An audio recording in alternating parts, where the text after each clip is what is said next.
Okay folks, here I am. I'll probably explain with a simple example the concepts that I have been defining so far.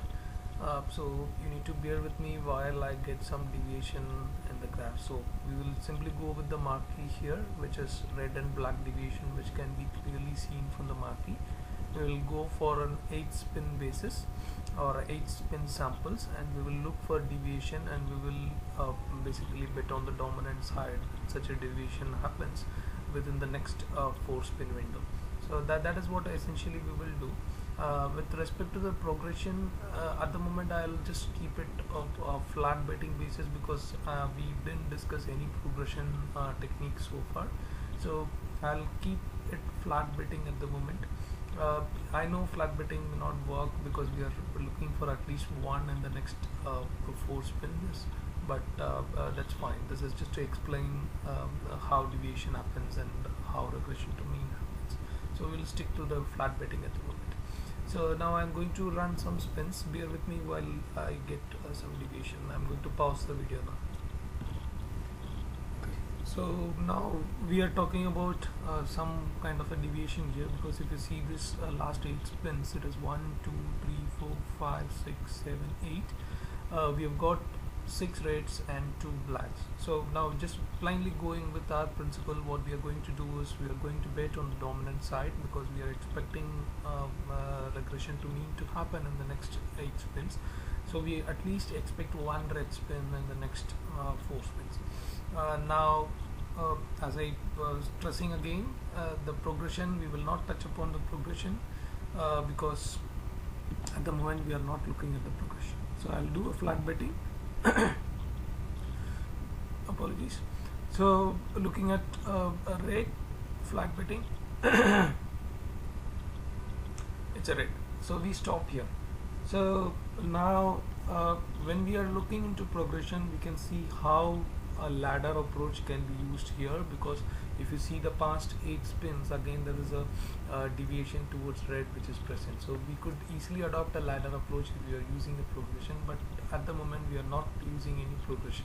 So now that we have obtained our flat betting rate, what we are going to do is now we are going to look for another opportunity. We are not going to use a ladder approach here because we are not using any kind of progression. So we will now I'll start looking for another opportunity again on red and blacks. Now I have potentially found another opportunity here, which is again, if I go back to the last 8 spins, I have got 2 reds and 6 blacks here.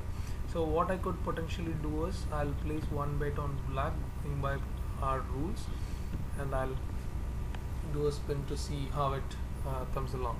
We've got a red, so our goal is to get one a black in the next 4 spins. So we do continue betting on black.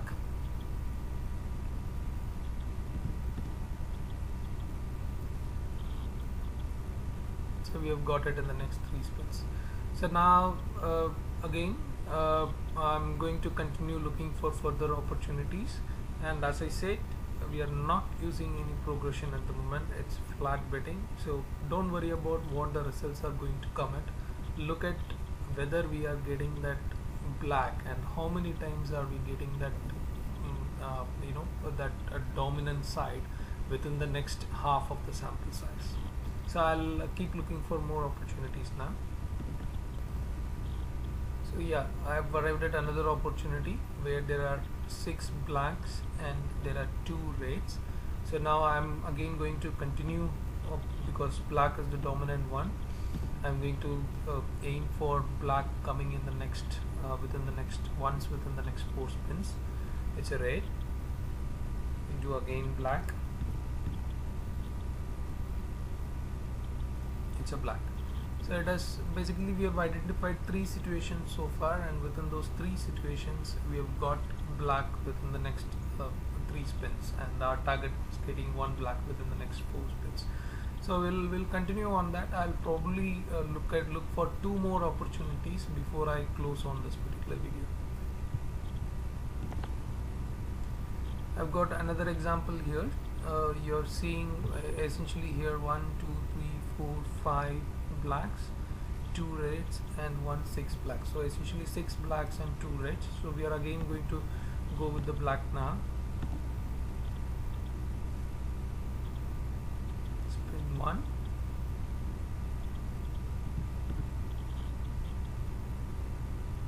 Spin two. So we have got a black.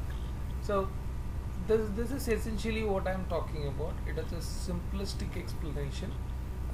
We will get more into series and other things when we are explaining it further, but at the moment I'm signing off, and what we have seen is within an opportunity of 70 spins, just looking at black and red, we have been able to locate a possible opportunity or four possible opportunities.